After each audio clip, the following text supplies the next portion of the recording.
રાજકોટ જિલ્લામાં દર વર્ષે યોજાતા લોકમેળાનું રાજ્યના આરોગ્ય મંત્રી નીતિનભાઈ પટેલના હસ્તે ઉદ્ઘાટન કરવામાં આવ્યું હતું અને જાહેર જનતા માટે ખુલ્લો મૂકવામાં આવ્યો હતો। આ તકે mayor Rakshaben, collector Manisha Chandra, municipal commissioner Vijay Nehra, additional CP Rao સહિતના અધિકારીઓ અને મંત્રીઓ ઉપસ્થિત રહ્યા હતા।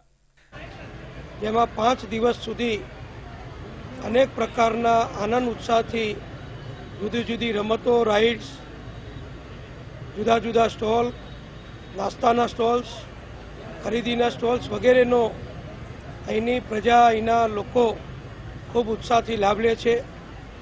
આ વખતે આનું નામ જમાવટ રાખ્યું છે અને ધાર્મિક રીતે જન્માષ્ટમી ને અનુષંગિક આજે રાધણ છઠથી શીતળા સાતમ અને જન્માષ્ટમીના કાર્યક્રમો ખૂબ સારી રીતે સૌરાષ્ટ્રની પ્રજા, રાજકોટની પ્રજા ઉજવે છે અને આ મેળાની અંદર લાખો નાગરિકો સતત ભાગ લે છે।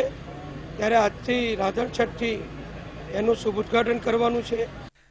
રાજકોટ જિલ્લામાં યોજાયેલા જમાવટ 2014 લોકમેળામાં 5 દિવસ દરમિયાન 20 લાખો મેળાની મોજ માણશે તેવો તંત્ર દ્વારા અંદાજ આપવામાં આવ્યો છે। લોકમેળામાં લોકોના મનોરંજન માટે 365 રમકડા અને ખાણીપીણીના સ્ટોલ ઊભા કરવામાં આવ્યા છે। આ ઉપરાંત 54 રાઇડ્સ ઊભી કરવામાં આવી છે। લોકમેળામાં આવતા લોકો પર બાજ નજર રાખવા માટે 24 વોચ ટાવર ઊભા કરવામાં આવ્યા છે। તેમજ લોકમેળામાં ફરતા આવારા તત્વોને સબક શીખવાડવા માટે મેળામાં 4 કંટ્રોલ રૂમ પણ ઊભા કરવામાં આવ્યા છે। Bureau report, news online, Rajkot.